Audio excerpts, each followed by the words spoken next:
Time now for the morning rush. We begin with developing news. The Torrance County Sheriff's Office is still searching for an escaped inmate. Deputies say the man escaped from a holding cell in Estancia after breaking down the door. 36-year-old Kyle Altvet is wanted for aggravated battery. Deputies say he was not wearing any shoes and may be covered with a gray wool blanket. They say he was not armed at the time of his escape, but should be considered dangerous. On to new news this morning. State police say they've arrested the man accused of gunning down a man inside a dilapidated building in Tula Rosa. State police say 24-year-old Charles Baca is accused of shooting 37-year-old Ernest Sida on October 7th. Police say the two got into a confrontation over language that Baca allegedly used in front of Sida's kids. They say the argument sparked up that night. Baca left the room, returned with a gun, and shot Sida. Kristen. Next big weather maker doesn't arrive until next week. So for today, we're talking mostly sunny skies over the entire state. And tomorrow looks even better. High pressure moving in, sunshine and warm temperatures for your Saturday afternoon. Crystal? On to new details now in the governor's race. The race may actually be closer than some have thought. New numbers in a KRQE poll of 400 voters shows that if the election were held today, 48% said they would vote for Democrat Congresswoman Michelle Lujan Grisham.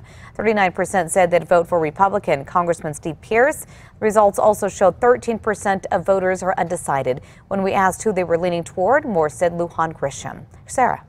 Tonight, the three candidates vying for the U.S. Senate seat to represent New Mexico will join us for a final debate. In our KRQE poll, we asked if the election for U.S. Senate were held today, who would they vote for? Heinrich came in with 40%, Rich in second with 28%, and Johnson close behind with 22%. However, 11% said they're still undecided.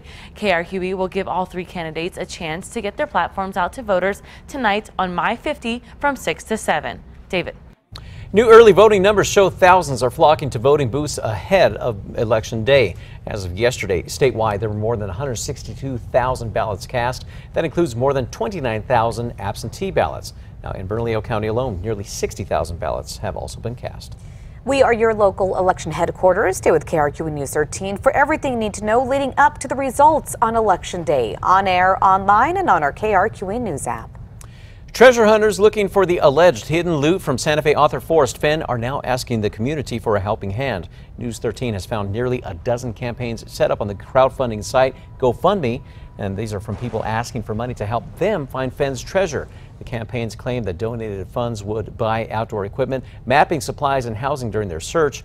Some of these accounts have already promised a percentage of the treasure if you donate. So far, some have thousands of dollars, but most are empty. Albuquerque's International District could soon see some improvements with more funding from the city. City leaders are expected to announce special funding to work on the infrastructure near the Trumbull Village neighborhood. The International District has been the focus of more improvements by the city recently. In August, they unveiled plans for a new library near Louisiana and Central. In just days, New Mexico is looking at another chance for showers, and a group that monitors our drought situation says we need it. A map recently released by the U.S. Department of Agriculture shows much of the state is still dealing with drought. The northwestern and Four Corners areas are still in exceptional or extreme drought, but there has been some improvement in the eastern part of the state. Kristen? Today's Metro Threat Index at a 0, not looking at any sort of threat with sunshine, 60s, and light winds coming in over the metro this afternoon. Crystal? One New Mexico town is preparing for Halloween with a new title. The New Mexico Tourism Department surveyed New Mexicans to find the state's scariest city. Clayton earned the top title for places that include the Hotel Eckland and the Union County Courthouse. Other places highlighted did include Dawson Cemetery near Cimarron. That's where two mining disasters left hundreds of miners buried there.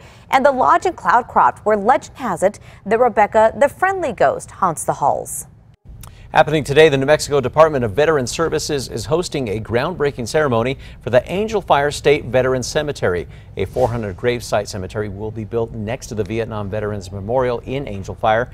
The U.S. Department of Veteran Affairs is providing $3.2 million to cover the cost of the building. The cemetery will be the third in the state to receive funding from the VA. On to news happening today. The 36th annual Taos Mountain Balloon Rally begins today. The 3-day-long event will take flight from the field right behind the Taos County Courthouse. The free event is scheduled to include 2 mass ascensions in addition to a mini version this morning, plus food, a lot of entertainment. Officials expect more than 35 balloons to participate. Kristen. Time now for a check on your morning commute. At this point, we don't have anything major out there. Both I-40 and I-25 moving smoothly. And as we look outside, Big I also looks good. So we'll keep eyes on that throughout the morning for you. New video this morning. There was more panic than celebration at one international beauty pageant after the winner fainted when she heard her name announced. Clara Sosa of Paraguay fell as soon as she was announced as Miss Grand International 2018. At the time, she was holding hands with the first runner-up who tried to help her but failed to catch Sosa as she collapsed to the floor. You see it right there. You can see organizers then rush on stage to help her out. She soon recovered and had a teary smile as she was crowned. Oh my goodness. I always wonder if that's going to happen. Yeah, that would be difficult to stop a fall like that. Yeah, she's lucky that they were both taken down. But yeah, I think she kind of at least softened it though a little there you bit. go. All right.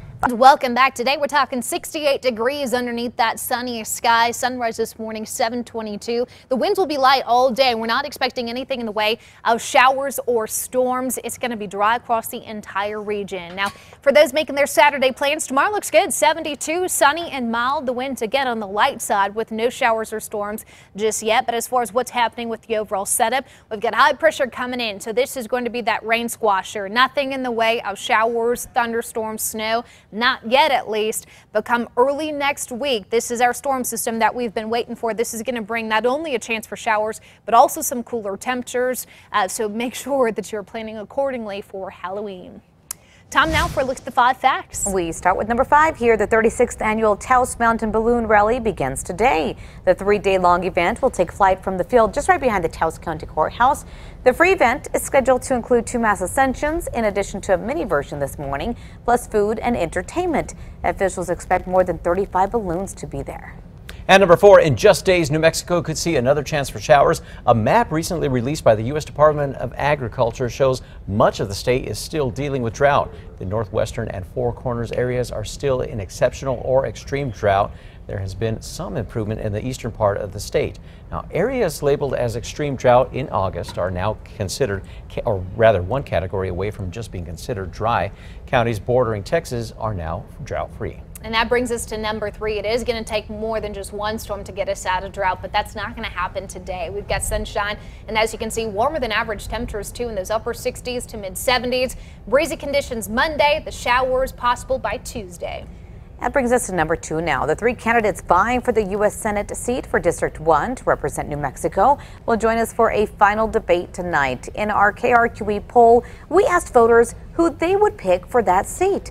Democrat incumbent Martin Heinrich came in with 40%, Republican Mick Rich in second with 28%, and Libertarian Gary Johnson close behind with 22%. Now, during the poll, it was 400 voters that were surveyed. However, 11% of those voters said they are still undecided. Our debate this evening will cover a number of issues that does include immigration. You can catch the debate tonight on My 50 TV from 6 to 7 p.m. Go to our website, alwaysonkrqe.com, for further details on everything you need to know elections. And at number 1, the Torrance County Sheriff's Office is still searching for an escaped inmate. Deputies say the man escaped from a holding cell in Estancia. 36-year-old Kyle Altvet is currently wanted for aggravated battery. Deputies describe him as 6 feet tall, was last seen wearing a black jacket, gray hoodie with a blue tie-dye shirt, and black or gray pants. Now, deputies say he was not wearing any shoes and may be covered with a gray wool blanket. They also say that he was not armed at the time of his escape, but should be considered dangerous. We will follow the latest for you on this story and update you with new information.